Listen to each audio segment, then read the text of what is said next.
Now, the disruptive municipal workers' strike in Pretoria continues. This is despite a court declaring it illegal and union SAMWU saying workers must return to their posts. Today, the Tshwane mayor saying this matter is no longer a labour dispute, but an act of criminality. And I'm joined now by the mayor of Tshwane, Cilliers Brink. Mr. Brink, thank you so much for joining us. I understand you were at the bargaining council today. Could you just tell us what happened?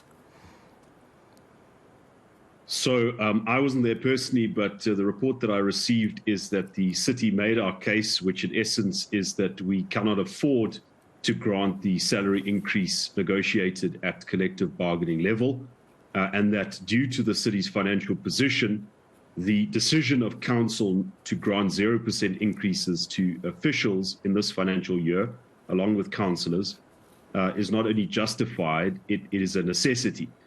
The answer to that was made by the trade union representatives. But unfortunately, Sally, the fight over this issue hasn't been confined to the collective bargaining process, and it has played out in the streets of the city. And unfortunately, communities, city assets, services have been targeted as part of this 5-week-long unprotected strike action. Yeah, and I want to get into that in just a moment. But just on this issue, a little earlier, I think it was this week, SAMWU said it wants to be present at the meeting and they want you to open the books for the city and show how the city is unable to afford an increase. Has that happened as yet? Are you prepared to do exactly that for SAMWU? Absolutely. Absolutely. It is critically important that everyone, whether employees or residents of the city, know exactly what is happening. As part of the budget preparation process, we spoke to Treasury, we looked at the finances of the city, we identified a 3 billion rand funding gap that needs to be filled by a funding plan. And as part of the collective bargaining process or part of the exemption application, that information has been presented to SAMWU. So it's a bit disingenuous that they now want to do it. That's been the offer at the outset, and of course it's implicit in the process. You say this is no longer a labour matter, it's now an issue of criminality. I understand 34 cases have been opened. Who do you believe is behind the violence? Well, just in the past 48 hours, 2 waste removal trucks have been torched. That brings the number of trucks that have been attacked or destroyed to 5. So 3 have been torched. 1 has been attacked by bricks. The other was attacked by a group of people that forced the driver to dump the load in the street. Every time this happens, the waste contractors suspend their services and waste piles up in households in the capital city. Now, this has never happened this year, only in the period of the unprotected strike. It is clearly part of this unprotected strike.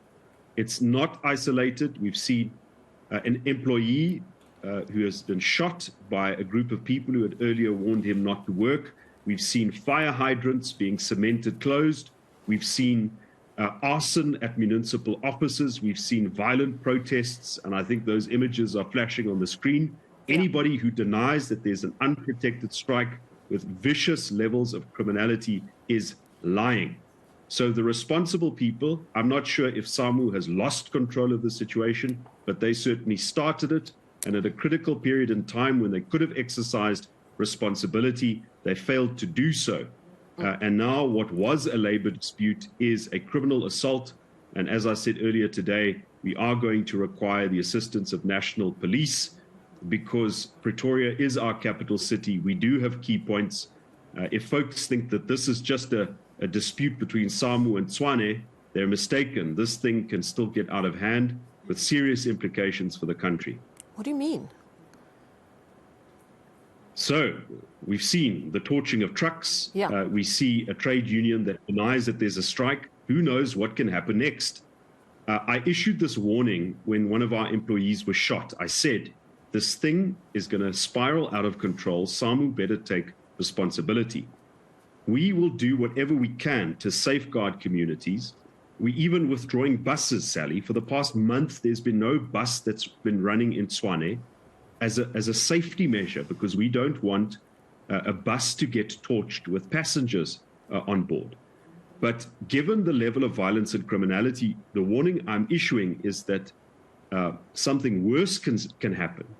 And we really need the attention of criminal intelligence on this issue, so to break this criminal onslaught before something worse happens.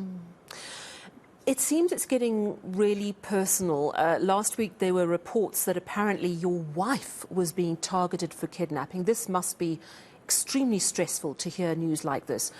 Was that just idle chatter, or are there actually signs that this was a serious plan to kidnap your wife? So it could be idle chatter. It could not be. I don't know. I'm it's extremely concerning to see information like that. It was apparently detected on an internal Telegram group where strike action is coordinated. And on that group, you also see messages such as, I just saw a waste truck passing in Mamelodi without Metro Police presence. That truck should be attacked. So statements like that clearly show that there is an intent here, whether there was a serious intent in respect of my own family. We can only take these measures. But the point is, it's not about me. It's about the residents of the city. It's about services being sabotaged. And it's about the frustration and the question, can a democratically elected government and council approve a budget and then carry it through? Or do we have to negotiate through the barrel of a gun with a trade union that can simply veto our decisions? Do you know, and that is the I just want to jump in here. Yeah, I know, good point. Mayor, this sounds so similar to conversations I had with your counterpart in Cape Town regarding the taxi strike, where Jordan Hill-Lewis was saying we will not negotiate while the violence continues. I'm just wondering, realistically, how this is going to end, because obviously one has to make a strong statement against violence. But how do you navigate this situation? What, realistically, do you think is going to happen next? What needs to happen next? So, Sally, I think a number of arrests need to happen. We need serious law enforcement. We need crime intelligence to be monitoring phone calls and WhatsApp groups, all of those things that the city can't do, a municipality can't do. This is not a labor dispute anymore. The labor dispute is being dealt with in the bargaining council. Even if I wanted to, I simply can't renege on the resolution taken by council. The bargaining council process must be exhausted. But as to your question, how will this be broken? Well, law enforcement. We did obtain a very strong lead as to who might be involved. Individuals might be involved in this from certain footage. I am not going to share more details because I've been advised not to compromise the investigation in that way. But the essence of it is effective law enforcement. Individuals who are involved in this must be arrested. Otherwise, this thing is not just going to continue, it's going to get worse.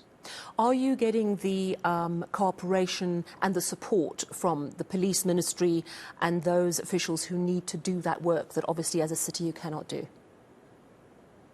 So right at the outset, I spoke to the Minister of Police. I asked for assistance, and the South African police is part of the JOC that is managing the strike. But what I'm saying, Sally, and this is also what we're communicating with the South African police, is that that support is going to have to be ramped up in the next few days. We can no longer treat this as a set of isolated events. The support has been adequate, but in order to properly manage the situation, we are going to need the things that I referred to a moment ago. All right. Thank you so much for speaking to us this evening. That's the Mayor of Tshwane, Cilliers Brink, saying that there needs to be more support now coming from police and crime intelligence officials, that clearly this is more than a labour issue. This has now become, as he says, an act of criminality. Do stay with us.